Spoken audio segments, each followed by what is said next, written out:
할렐루야. 하나님께 감사합니다.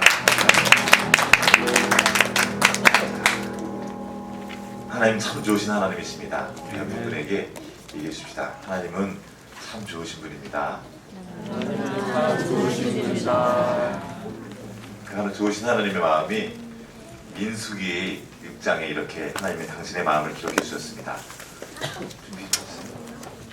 여호와는 내게 복을 주시고 너를 지키시기를 원하며 여호와는 그의 얼굴을 내게 비추사 은혜 베푸시기를 원하며 여호와는 그 얼굴을 내게로 향하여 드사 평강 주시기를 원하노라. 이게 지금 제사장 아론이 이스라엘 백성들을 축복하는 말이에요. 옛날에는 제사장만 이걸 했는데 지금은 그렇지 않습니다. 지금 우리가 주 안에서 모두 왕같은 제사장들입니다. 다 어린이든 어른이든 다 우리는 왕같은 제사장입니다. 그러므로 우리는 주님의 이 축복을 우리 지체들을 향해서 형제들을 향해서 주님의 마음으로 알려줄 수 있습니다. 그 마음으로 담아낸 노래입니다. 한번 노래하고 또 축복하도록 하겠습니다. 주님 내게 제가 한번 먼저 축복할게요. 주는 내게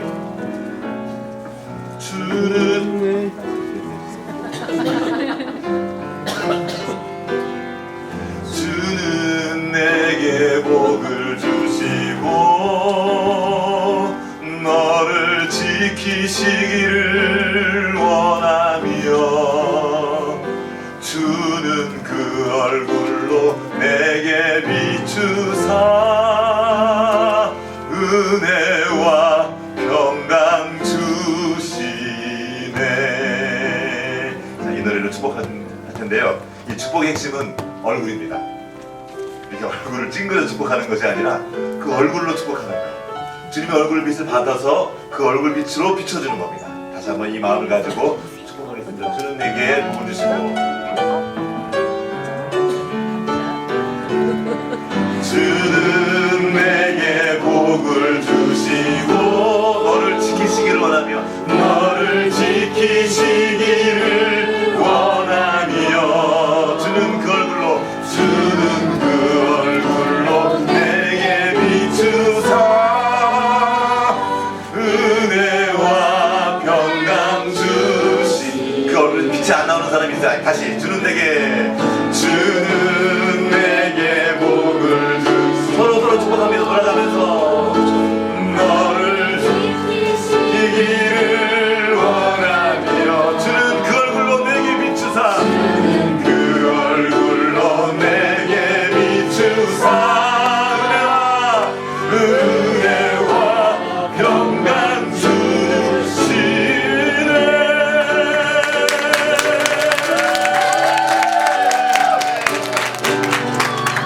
아멘. 너무 감사한데 이 축복은 어디서 했는지 알아요, 여러분? 광야에서 별로 먹을 것도 없고 보이는 것도 없는데 마실 물도 별로 없고 화장실도 변변치 못하고 너무나 불편한 그곳에서 하나님이 축복하신 거예요. 아, 이게 뭐예요? 이게 뭐예요? 아니에요. 그런데 그 축복이 그때는 잘 몰랐지만 그들 안에 하나님은 더 좋은 것들을 담아주고 있습니다. 그 영혼을 깊이 만지고 계셨고요. 그들이 저 가나안 땅을 들어가 정복할 군대로 하나님은 그들을 키워보고 있었습니다. 놀라운 축복을 받고 있는 중이었던 거죠. 지금도 하나님의 그 축복이 우리 가운데 임하고 있는 줄 믿습니다. 아멘. 아멘. 네, 하나님께 다시 한번 감사합니다, 주님. 아멘. 자, 오늘 말씀 나누도록 하겠습니다. 레위기 16장. 성경 중에서 가장 안 보게 되는 성경이죠. 1월 달에 창세기부터 시작했다가 출애굽기 잘 나가다가 레위기에서 포기를 하게 되는 그런 바로 그것입니다. 레위기. 레위는 사람 이름입니다. 야곱의 12아들 중에 사람이에요. 그 중에 레위라는 아들이 있었는데 그 이름의 뜻은 연합이라는 뜻이에요. 그런 레위의 자손 중에 모세가 있었습니다. 모세가 바로 레위 지파였었어요. 그 모세가 특별히 하나님께 쓰임받은 사역자들의 모임이 바로 레위인이었었는데 그 레위인들을 향해서 특별히 주신 말씀이었습니다. 그리고 이 말씀은 이스라엘 가면 우리는 이걸 제일 나중에 보고 제일 안 보고 건너가지만 가장 어렸을 때부터 가르치는 말씀이 바로 레위기입니다. 가장 실질적이고 꼭 지켜야 될 말씀들이 바로 여기 있다 그래서 꼭 읽어야 됐던 거예요. 어린이 여러분들도 어렵다고 그럴 것이 아니라 한번 이렇게 같이 같이 레위기를 함께 보는 것이 필요할 것 같아서 오늘 한번 레위기로 말씀 본문을 정해봤습니다. 자, 같이 한번 읽어볼게요. 레위기 16장 20절 16장 29절부터 한번 읽을게요. 29절부터 34절까지 교독하도록 하겠습니다. 레위기 16장 29절부터 34절까지 교독할게요. 제가 먼저 읽겠습니다. 너희는 영원히 이 규례를 지킬지니라. 일곱째 날, 일곱째 달, 곧 그 달 10일에 너희는 스스로 괴롭게 하고 아무 일도 하지 말되 본토인이든지 너희 중에 거류하는 거류민이든지 그리하라. 이날에 너희를 위하여 속죄하여 너희를 정결하게 하리니 너희의 모든 죄에서 너희가 여호와 앞에 정결하리라. 이는 너희에게 안식일 중에 안식일인즉 너희는 스스로 괴롭게 할지니 영원히 지킬 규례라. 기름 부음을 받고 위임되어 자기의 아버지를 대신하여 제사장의 직분을 행하는 제사장은 속죄하되 세마포 옷 곧 거룩한 옷을 입고 지성소를 속죄하며 회막과 제단을 속죄하고 또 제사장들과 백성의 회중을 위하여 속죄할지니 같이 시작. 이는 너희가 영원히 지킬 규례라. 이스라엘 자손의 모든 죄를 위하여 1년에 한 번 속죄할 것이니라. 아론이 여호와께서 모세에게 명령하신 대로 행하니라. 다 읽고난데도 지금 무슨 말인지 잘 모르겠죠. 왜냐하면 우리에게 익숙하지 않는 말들이라서 그렇습니다. 오늘 말씀이 끝나고 설교가 끝나고 나면 이게 대충 무슨 말이었겠거니 하면 대충은 아마 알게 될 것입니다. 자, 지금 이 말씀은 이 레위기 16장은 속죄일에 대한 말씀입니다.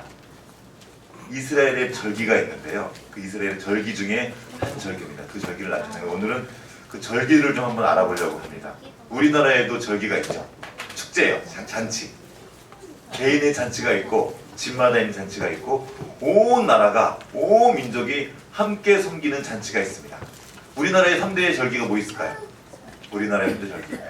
우리 친구들이 어린 친구들이 한번 말해보세요. 뭐가 있을까? 우리나라의 제일 중요한 절기, 잔치, 명절.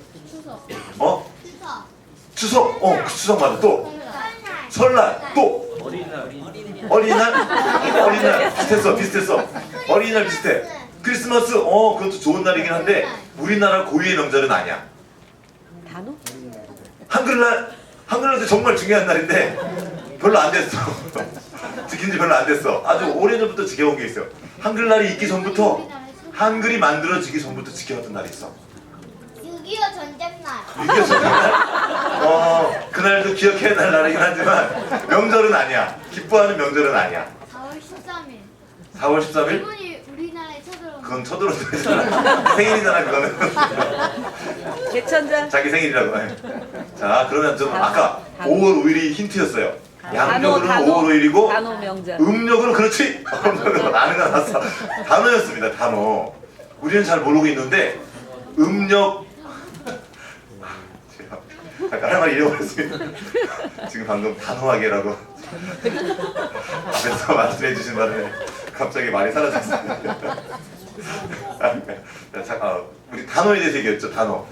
우리가 잘 안 지키고 있지만 옛날에 단오날 씨름도 하고 어른들 씨름도 하고 또 여자들은 그네 옛날 사람들은 여자들이 집 밖에 못 나갔어요. 그래가지고 그네를 타고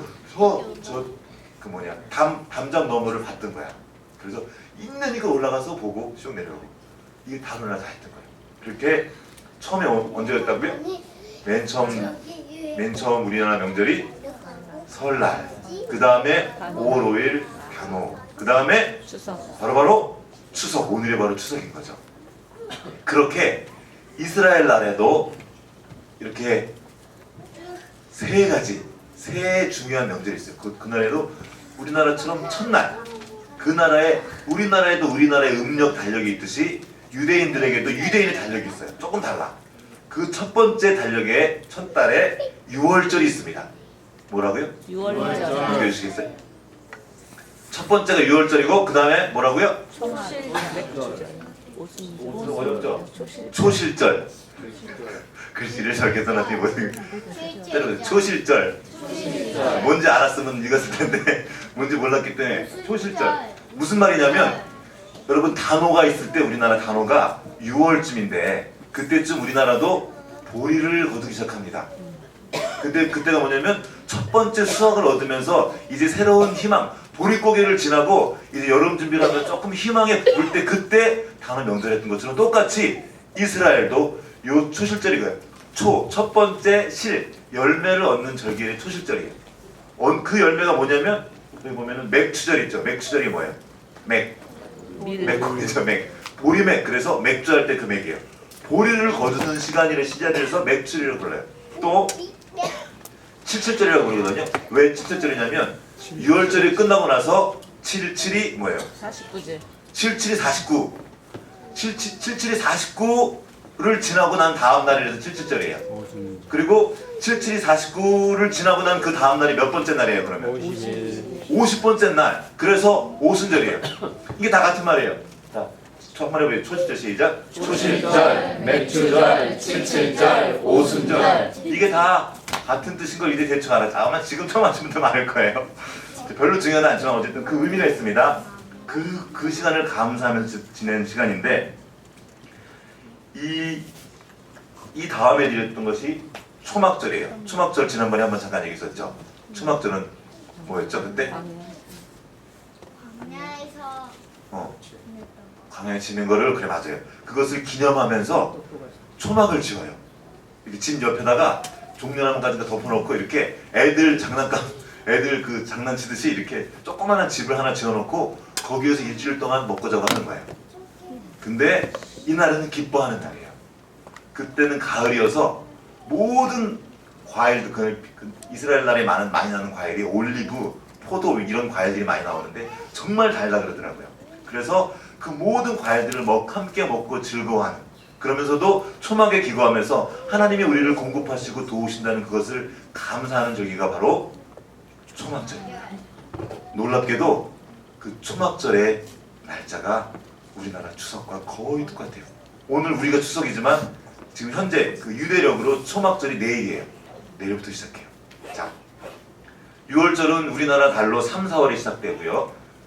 초막절은 우리나라 담노랑 비슷한 5, 6월에 시작되고 이 초막절은 우리나라의 9월에 해당됩니다. 그래서 우리나라와 달력이 비슷하게 돌아가요. 그리고 이 초막절을 이해하기 위해서는 그 사이에 두 가지 절기가 또 있어요. 그게 뭐냐면 그 유대력으로 7월 1일에 나팔절이 있습니다.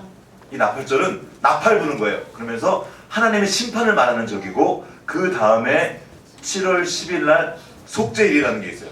모든 죄를 속죄하는 그 절기인데 오늘은 지금 조금 어렵지만 이 절기들을 조금 알아보려고 합니다. 자, 이 모든 절기가 나타내는 것이 뭐냐면 한마디로 말하면 예수 그리스도예요. 자, 여러분 이 성경이 이렇게 두껍게 있죠? 어린 친구들 잘 들어야 돼요. 이 성경에 어디를 펴서 얘기를 해도 결론은 예수 그리스도로 끝나는 거예요. 복음인 거예요. 지금 우리는 6월절 얘기, 맥추절, 잘 알지도 못하는 맥추절, 초실절이 뭐야 저거, 오순절이 또 뭐야, 초막절은 다 또 뭐고 이렇게 헷갈리게 보이지만 사실은 이 모든 것이 예수님에 대한 얘기를 하고 있는 거예요. 자, 오늘은 그 얘기를 조금 풀어볼 거예요. 정신 똑바로 차리고 들어야 돼요. 자, 보겠습니다. 자, 6월절은 여러분 기억하죠? 6월절이 무슨 날이죠? 6월절이 무슨 날이에요? 옛날에 계란 먹는 날? 그건 6월절은 옛날에 이스라엘 백성들이 애굽에 건너갔죠. 요셉과 함께 애굽에 건너갔다가 사람이 많아지니까 그때 애굽 왕들이 이스라엘 백성들을 막 못살게 굴었어요. 그래서 이스라엘 백성들이 하나님 살려주세요, 살려주세요, 우리 좀 도와주세요. 그러니까 하나님이 모세를 보내셔서 애굽에 재앙을 내리시죠. 그때 마지막 재앙이 뭐였죠? 장자가 죽는 거예요. 근데 그때 당시에 거기 있던 모든 장자, 첫 번째 아들, 저도 죽고 장자 손 들어봐. 미나 너도 죽었어. 그 수원이 죽었어. 어딘 살았다. 그래, 우리 여기 예준이 너도 죽었어. 그래, 여기 박승장 씨는 여기 박정무님 사셨어요. 이렇게 명민 씨님 사셨죠? 예. 안 죽었어. 아유 살았다 그런 사람들이 있는데 그래도 형이 죽었다고 생각해 보세요. 그럼 엄마 아빠의 슬픔은, 장자가 죽었다는 것은 그 가정의 가장 큰 슬픔인 거예요. 어떻게 하겠어요 그거를. 그 큰 슬픔이 지금 찾아오는 중입니다. 그런데 다 죽게 생겼어요. 그런데 이스라엘 백성들은 살아났어요. 어떻게 살았죠? 하나님의 말씀대로 했죠. 하나님 어떻게 하셨냐면 저 문설주, 문이 있으면 저 문에 있는 저 옆에 나무가 이렇게 되어 있는데 그 문설주에 어린 양을 잡아서 그 피를 바르라 그랬어요. 그래서 그 피를 발라놓으면 하나님의 그 죽음의 사랑이 이렇게 지나가다가 그 집은 피가 발라져 있네 휙 넘어가고 귀신 영화 같죠. 지나가다가 그 피가 없으면 들어가서 그 집에 장자가 죽고 울음소리가 나는 거죠. 그 피가 있으면 보고 그냥 지나가고. 자, 그 피, 그 집 안에 죄를 지은 사람이 있었어요. 그날 몰래 나누고 훔쳤어. 또 저쪽에 가서 다른 사람 때렸어. 몰래 가지고 못살게 때리고 왔고 막 욕을 하거나 막 상처를 준 사람이 있었어요. 그럼 죽을까? 큰 죄를 졌어. 근데 피 바르면 안 돼. 그렇지. 아무리 큰 죄를 져도 피를 발라놓고 그 밖에 있으면 안 돼. 죽어 안 죽어? 죽어요. 그 안에 들어가 있으면 돼요. 그 집 안에 들어가 있으면 살아나는 거예요. 이게 바로 유월절입니다. 우리는 이 유월절을 보고 이게 무슨 예수님과 상관이 있어요? 바로 이 유월절의 어린 양이 예수님을 예표한다는 거예요. 예수님 안에 나중에 예수님이 세상 죄를 지고 가는 어린 양이 이 땅에 오셔서 우리를 위해 대신 죽으시고 그 예수님의 죽으심 때문에 우리가 살았다는 이야기가 바로 이 유월절의 이야기입니다. 자, 예수님이 언제 돌아가셨는지 아세요? 예수님이 돌아간 날짜 바로 유월절 날입니다. 기억나세요? 예수님이 제자들과 함께 최후의 만찬을 했을 때 유월절 만찬 준비를 했던 거예요. 유월절 만찬을 하시고 그리고 잡히시고 죽으신 겁니다.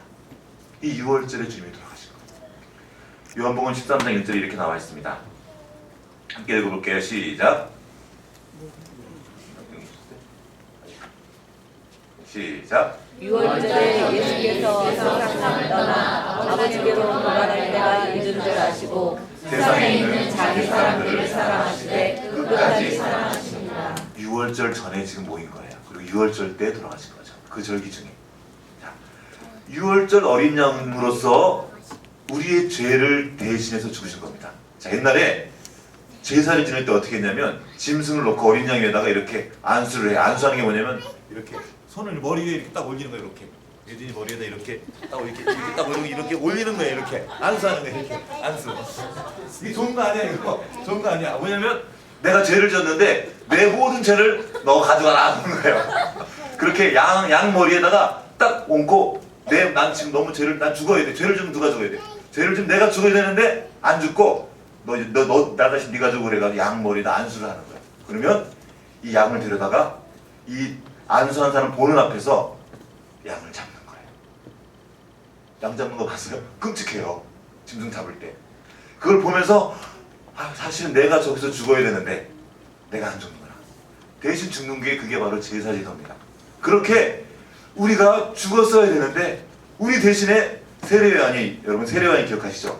예수님이 오셔서 세례를 받습니다. 그때 세례요한이 예수님의 머리에 안수하는 거죠. 그때 사람의 죄가, 인류의 죄가 예수님께 좀 어려운 말로 전가됐다 그래요. 옮겨진 겁니다.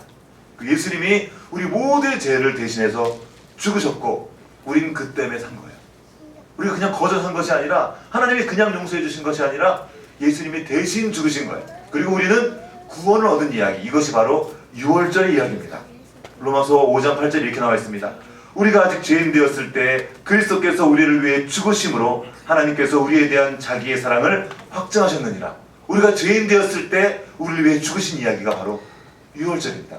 우리가 잘해서 구원받은 게 아니에요. 우린 정말 자랑이 하나도 없는데 하나님이 우리를 사랑해 주셨고 대신 죽으심으로 우리를 구원해 주신 이야기가 바로 유월절 이야기입니다. 좀 넘어갈게요. 할 얘기가 많으니까. 그 다음에 맥추절. 맥추절이 아까 뭐라 그랬어요? 초실절이라고 그랬죠? 초실절의 뜻이 뭐라고요? 첫 번째 열매. 자, 한번 말씀 열어주세요. 함께 읽겠습니다. 야고보서 1장 18절 시작. 그가 피조물 중에 우리로 한 첫 열매가 되게 하시려고 자기의 뜻을 따라 진리의 말씀으로 우리를 낳으셨느니라. 뭐가 되셨다고요? 첫 열매가 되신 거예요.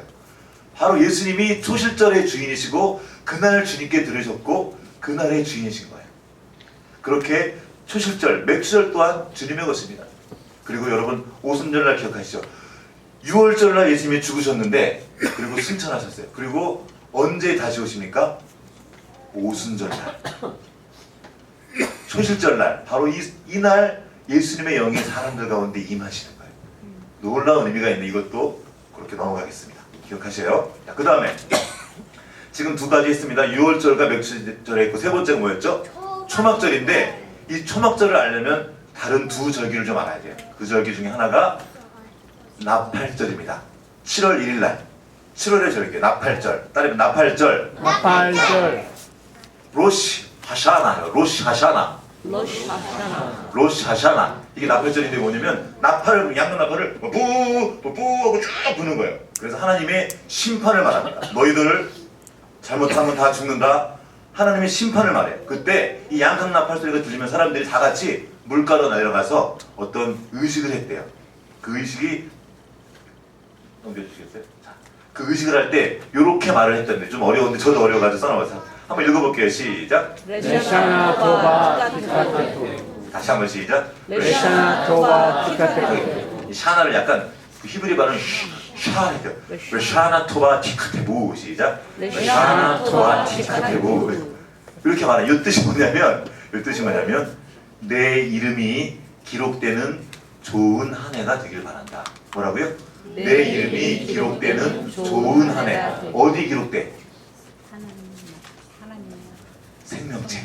하나님의 생명책. 지금 아까 뭐랬죠? 나팔을 불었죠? 하나님이 심판을 할 건데 그 하나님의 생명책에 기록되면 그건 사는 거고 거기에 기록되지 않으면 죽는 거예요. 이 나팔절을 선포한 뒤 열흘 뒤에 속죄일이 있습니다. 아까 지금 우리가 읽은 본문이 바로 그 속죄일이에요. 이 속죄일은 1년에 한 번 제사장이 지성소에 들어가서 죄를 용서받는 날입니다. 이 속죄일 날 제사장은 목숨을 걸고 거기 들어갑니다. 이 날이 되면 아까 읽었죠? 모든 백성들이 다 같이 금식하면서 자기를 괴롭게 하면서 나를 좀 살려주세요. 무슨 말입니까? 내가 죄인인 것을 인정하는 거예요. 난 죽을 수밖에 없는 죄인이에요. 하나님이 나를 용서해 주시지 않으면 난 죽어요. 그리고 이 제사장은 그 지성소 안으로 들어가기 전에 목숨을 걸어야 됐어요. 잘못하면 죽어요. 그래서 제사장도 죄인이에요. 그래가지고 들어가기 전에 자기 몸을 깨끗하게 씻고 자기를 위한 제사를 드려요. 속죄제를. 자, 저는 목사죠. 제가 죄가 있을까요? 없을까요? 저도 죄가 있고 저도 한계가 많은 사람이에요. 저도 하나님의 은혜가 필요하고 하나님의 죄 씻음이 필요한 사람이에요. 여러분의 아빠도 엄마도 다 죄 씻음이 필요한 사람이고 여러분도 죄 씻음이 필요한 죄인입니다. 하나님이 용서해 주시지 않으면 죽는 거예요. 그래서 하나님께 가서 제 인물을 용서해 주세요 하고 비는 거예요. 한번 그 위를 좀 올려주시겠어요? 아까 그 그림들. 자, 좀 더요. 요게 성막입니다. 성막이 그림이 있는데 보이죠? 저 성막 저 안쪽에 들어가면 성소와 저 바깥쪽에서 동물을 잡아요. 동물을 잡아서 불에 태우고 그 중에서 피를 따로 빼다가 세상에 들고 들어가요. 되게 징그러워요. 무섭고. 그래서 저 안으로 들어갑니다. 다음으로 넘겨주시겠어요? 그 성막 안으로 들어가면 저렇게 돼 있어요.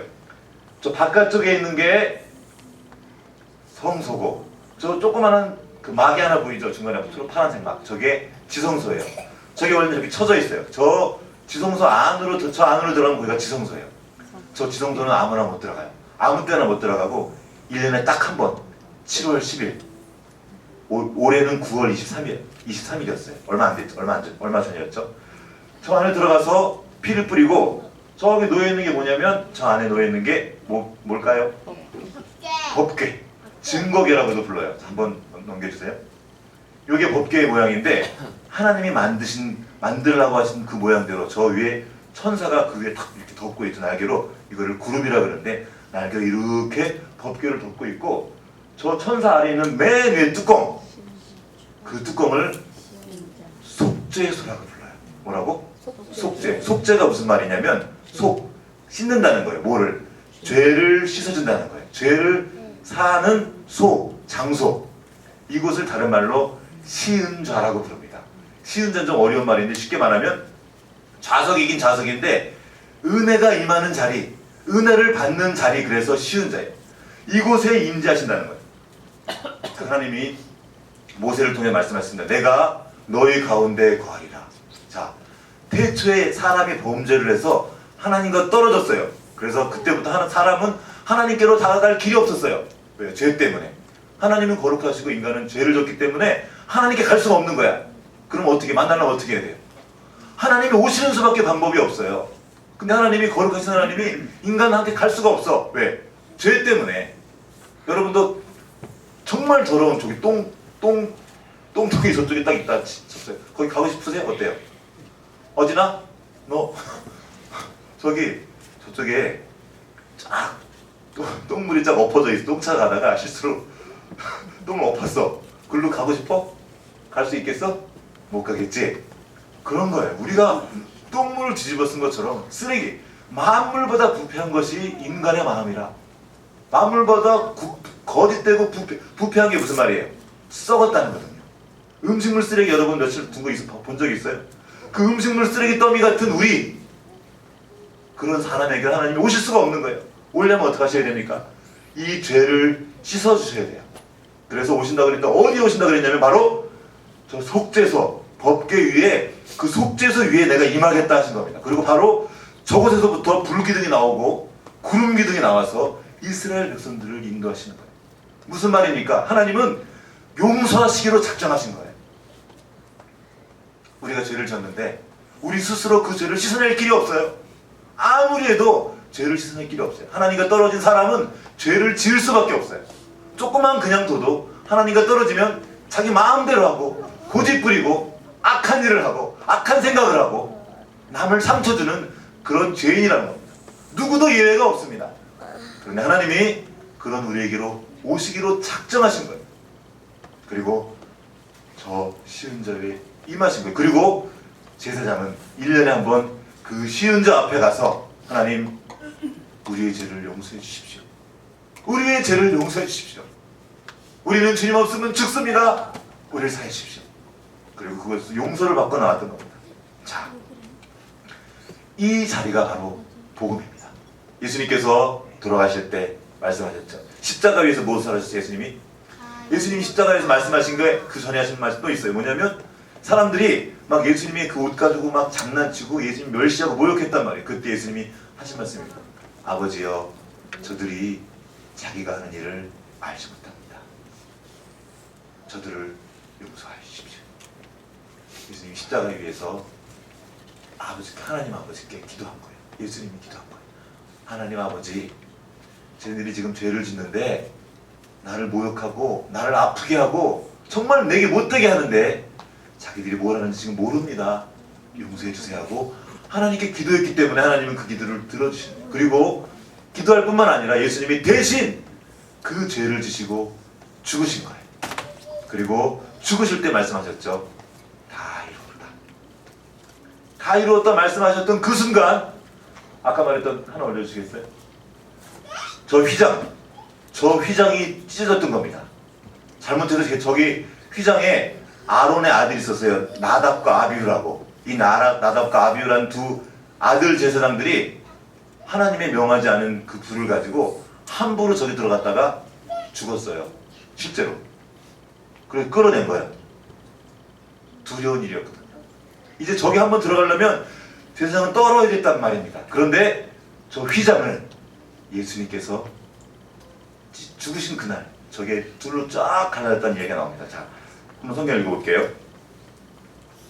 마가복음 15장 37절 좀 밑으로 내려주세요. 자, 함께 읽겠습니다. 시작. 예수께서 큰 소리를 지르시고 숨지시니라. 이에 성서 1장이 위로부터 아래까지 찢어져 둘이 되니라. 완전히 찢어진 겁니다. 성막 500년 그리고 성전 1000년 시대 동안 저기를 제사장은 매일 1년에 한 번씩 들어갔다 있는 겁니다. 그리고 모든 이스라엘 백성들은 제사를 드렸어요. 얼마나 불편하겠어요. 매년 양을 잡아야 돼요. 그 끔찍한 걸 보면서 내가 이렇게 죄인이구나, 내가 이렇게 몹쓸 놈이구나, 내가 죽어 마땅한 자구나, 그리고 제사를 드려야 했단 말이에요. 그런데 이제 예수님이 저 성막을 찢으시고 단번에 우리의 모든 죄를 사해 주신 겁니다. 이게 복음이에요. 우리의 죄가 있는데 주님이 용서해 주신 거예요. 내가 너를 용서하겠다. 용서하기로 작정을 하시고 우리에게 찾아오신 분이 바로 예수 그리스도입니다. 우린 다시 이제 그 제사를 드릴 필요가 없어요. 다음 절이요. 함께 읽겠습니다. 시작. 염소와 송아지의 피로 하지 아니하고 오직 자기의 피로 영원한 속죄를 이루사 단번에 성소로 들어가셨느니라. 아멘. 인류가 엄청난 발전을 이루었습니다. 굉장히 많은 걸 이루었는데 하지 못한 것 한 가지가 있습니다. 바로 이 죄의 문제를 해결하지 못한 거예요. 어찌할 수가 없는 겁니다.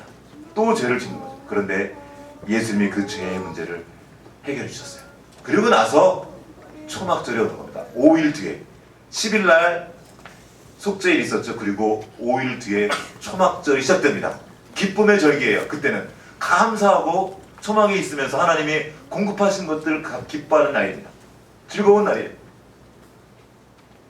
그때 감사할 수밖에 없는 이유가 무엇입니까? 내가 용서받은 거예요. 내가 씻음받고 내가 자유케 된 겁니다. 그 죄로부터. 이제 오순절날 성령이 오신 뒤에 우리가 성전이 되었습니다. 저 성막이 나중에 성전이 되죠. 그리고 우리가 성전이 돼서 이제는 어떻게 감히 하나님의 사람에게 임할 수가 없었어요. 사람이 너무 더러우니까. 예수님이 우리의 모든 죄를 씻어주셨기 때문에 이제 하나님이 우리 안에 거하실 수 있게 되었습니다. 이제 우리가 하나님의 성전입니다. 여러분이 바로 하나님의 성전입니다. 나이가 많건 나이가 적건 그 예수 그리스도의 보혈 안에 그 믿음 안에 있는 자, 아까 6월절 말했었죠. 그 보혈의 피를 발라둔 그 집 안에 있는 자, 그 몸된 교회 안에 있는 사람은 누구나 하나님의 성전입니다. 그러므로 거룩한 거예요. 그래서 거룩하게 살아야 된다는 거죠. 우리 옆 사람에게 한번 이야기해 줍시다. 당신이 하나님의 성전입니다. 당신이 하나님의 성전입니다. 서로 친구들끼리 얘기해. 당신이 하나님의 성전입니다. 이제 우리는 이전과 다르게 살 수 있습니다. 이전에는 했다 하면 죄고 했다 하면 악이죠. 이제는 주님 안에서 의롭게 살 수 있습니다. 선한 일을 할 수 있고 그 특별히 그 증표가 뭐냐면 용서입니다. 우리는 용서받은 사람들이에요. 가장 먼저 가장 많이 용서받은 사람들이고 그렇기 때문에 다른 사람들을 용서하는 겁니다. 이 땅에 지금 서로 증오가 가득합니다. 서로 미워요. 많은 사람들 만나는 게 힘듭니다. 특별히 추석 때 모이면 아주 힘듭니다. 서로 판단하느라고 네가 잘했네 내가 잘했네 누가 더 잘했네. 우리는 누군가를 판단할 자격이 없어요. 그럴 존재가 못 됩니다. 용서할 위치도 못 돼요. 내가 죄인인 거예요. 내가 하나님을 아프게 했고 내가 찌른 것입니다. 그저 하나님의 용서가 없었다면 죽기에만 합당한 자입니다. 내가 죄인 중에 개수입니다. 내가 죄인입니다. 오늘날 그 기독교의 어려움이 무엇입니까? 크리스천들 가운데 그 의식이 없어졌어요.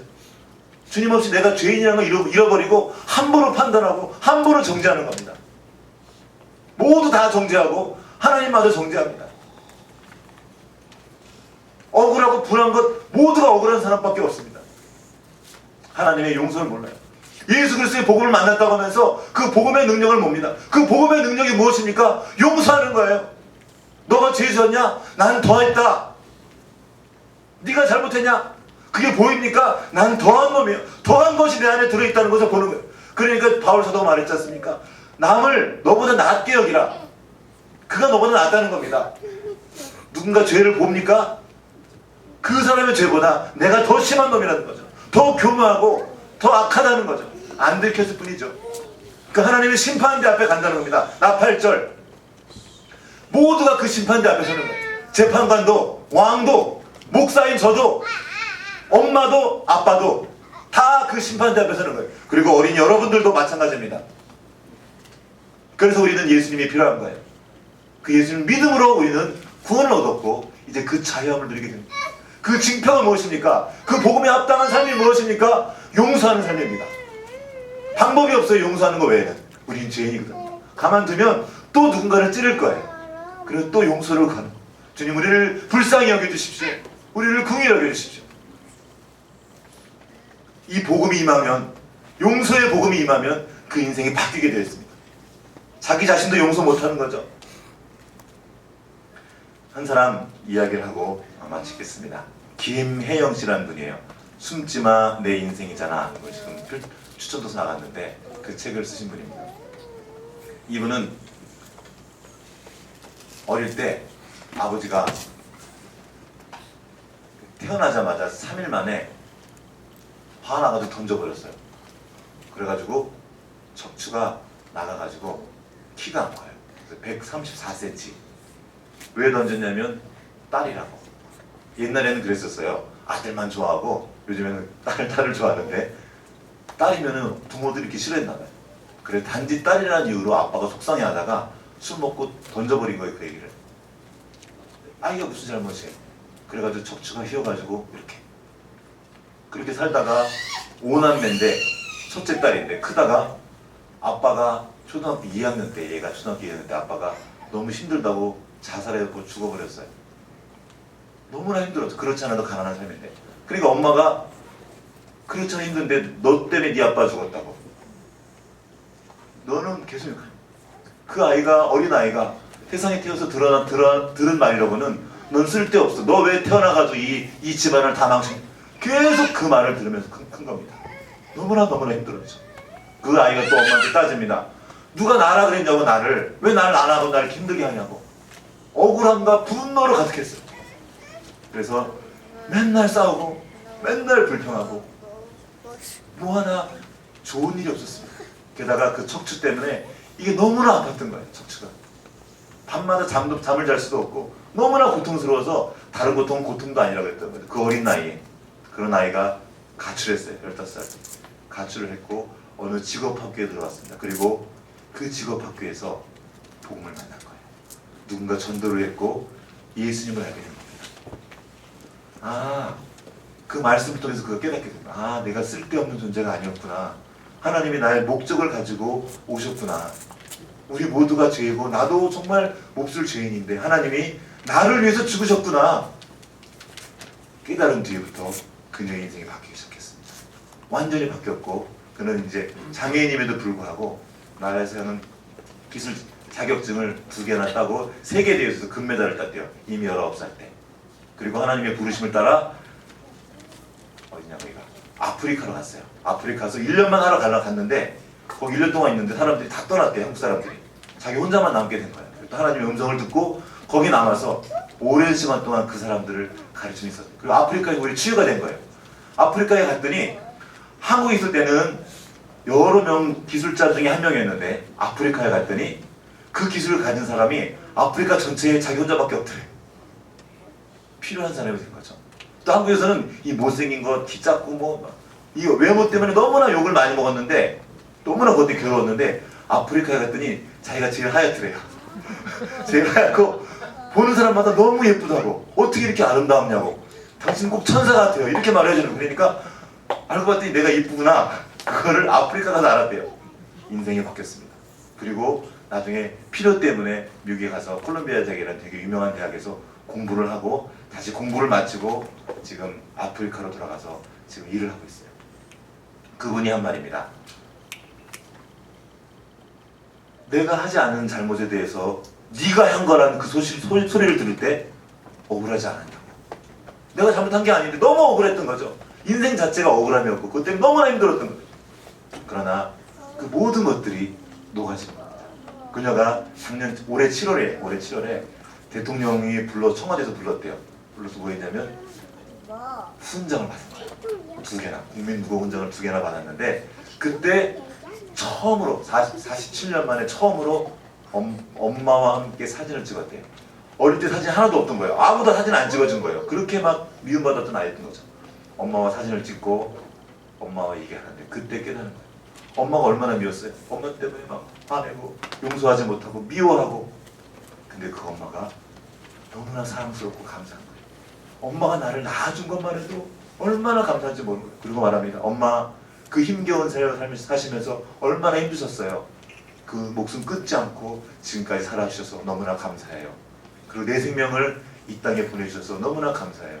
정말로 존경하는 마음으로 엄마를 사랑하고 끌어안고 눈물의 시간을 보낸 이야기가 그 책에 기록되어 있습니다. 여러분, 우리 인생 살다 보면 바람이 옵니다. 우리가 감당하지 못할 바람.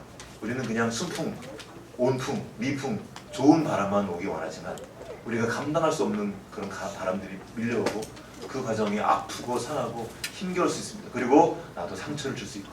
그런데 여러분 기억하십시오. 복음을 만나면 그 복음이 우리를 변화시킵니다. 우리는 그 전에 이렇게 말했죠. 내가 하나님을 사랑한다고 말하지만 더 중요한 것은 하나님이 나를 사랑한다는 거예요. 그 천지 창조주신 하나님이 이 쓰레기 같은, 이 썩은 음식물 같은 아무런 존재 가치가 없는 나를 사랑하셨다는 이 의미를 아십니까? 이 놀라운 복음을 잃어버린 거예요. 그 감사와 감격을 잃어버린 겁니다. 주님 감사합니다. 이런 나를 사랑해 주셨고 이런 나를 위해 죽으셨거든요. 그 주님을 만나면 인생이 바뀌게 되어 있습니다. 그리고 이제 진정으로 누군가를 용서할 수 있는 삶이 시작되는 거죠. 여러분, 나 자신 하나도 못 바꾸는 복음이 복음입니까? 그건 복음일 수 없어요. 복음의 능력이 있습니다. 정말로 내가 그 복음을 믿으면 바뀌게 되어 있습니다. 바뀔 수밖에 없어요. 복음을 허접되게 여기지 마십시오. 그 십자가의 복음 앞에 서십시오. 그 복음의 능력이 있고 그 복음이 우리 삶을 새롭게 할 능력이 있습니다. 힘이 있습니다. 모두에게 버려지고 소외된 인생, 그 작은 여인 김혜영이 바뀌었다면 우리도 바뀔 수 있습니다. 여기 지금 허리 꼬부라져가지고 못 움직이는 사람 없잖아요. 아빠가 던져버린 사람 아까 아니 미안해. 아니야 몰라도 돼 가나? 물어보지 마. 그렇게 해서 미워서 그렇게 한 사람이 없지 않습니까? 그렇다면 정말 큰 감사의 일입니다. 정말 그 감사를 가지고 살아갈 수 있고 감격할 수 있는 것이죠. 우리는 이제 그 감사와 감격을 회복하고 용서하는 삶을 살기 원합니다. 오늘 추석 때 가족 가운데로 들어갈 겁니다. 거기 세상의 한복판인데 그곳에서 우리가 무엇을 할 수 있겠습니까? 가서 똑같이 판단하는 것이 아니라 용서하는 자로 서 있는 겁니다. 골로새 3장 14절 말씀 같이 읽어보겠습니다. 시작. 누가 우리에게 불만이 있거든 서로 용납하여 피차에 용서하되 주께서 너희를 용서하신 것 같이 너희도 그리하고 이 모든 것 위에 사랑을 더하라. 이는 온전하게 매는 띠니라. 아멘. 같이 기도하겠습니다.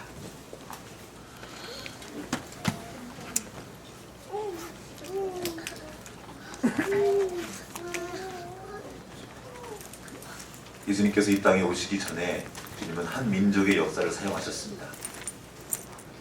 고난의 역사였습니다. 유월절, 초실절, 초막절 그 모든 절기 안에 그들의 고난의 역사가 녹아 있습니다. 그러나 그것이 그저 허무한 쓸모없는 그런 일들이 아니었습니다. 오히려 우리 주 예수 그리스도의 이야기가 담겨있는 그런 이야기였습니다. 우리 민족의 역사 또한 만만치 않은 아픔과 슬픔이 있었습니다. 정말 힘든 역사를 살았습니다. 그러나 주님께서 우리를 사랑하시고 믿습니다. 하나님께서 유대 민족을 택하셨고 사랑하셨던 것처럼 또한 한국 민족, 우리 민족을 사랑하셨고 택하셔서 이 많은 복을 우리에게 부어주셨습니다. 이 시대 이때를 위해 준비시켜 주셨고 지금도 우리를 그렇게 인도하고 계십니다. 그날이 되면 각 나라와 민족과 백성들이 자기의 민족의 것을 가지고 하나님께 갈 것입니다. 우리에게 주신 아름답고 소중한 것들이 있습니다. 그보다 더 중요한 것은 이 복음을 아는 것입니다. 주 예수 그리스도의 복음, 모든 어둠을 깨우치고 모든 악한 것들을 깨끗게 하며 모든 어둠과 모든 불만과 모든 어둠에 속한 것들, 좌절과 절망, 넘어질 수밖에 없는 그 악한 것들, 상처와 아픔, 그 모든 것들을 기쁨과 환희로 바꿀 수 있는 그 복음, 그 기쁜 소식을 우리가 진정으로 안고 그 복음에 합당한 삶을 살기 원합니다. 이제는 우리가 용서할 수 없었습니다. 그러나 이제 우리는 주님 안에서 용서할 수 있습니다. 우리는 주님의 성전이며 우리 안에 주님의 영이 거하십니다. 자기를 찌르고 자기를 모욕하고 심지어 십자가에 못 박혀 죽게 한 그 원수들을 향해 저들이 자기가 하는 일을 알지 못합니다. 아버지여 용서하시옵소서 말씀하셨던 그 예수 그리스도의 영이 우리 안에 있습니다. 우리가 참으로 용서하기 원합니다. 그 정죄의 일, 판단의 일을 멈추고 그 복음 안에 들어가기 원합니다. 주 예수 그리스도의 보혈이 우리를 살려주신 것입니다. 그 십자가의 능력이 우리를 살게 하셨고 우리를 새롭게 하신 것입니다. 주여 우리에게 은혜 베푸셔서 그 복음을 깨닫게 해주십시오. 그 복음 앞에 서게 하십시오. 그 그 복음의 능력으로 살게 하시고 그 빛을 나누며 참된 감사와 감격을 회복하며 주님의 자녀로 주님의 성도로 살아가도록 주 인도하여 주십시오. 감사드리며 우리 주 예수님 이름으로 기도합니다.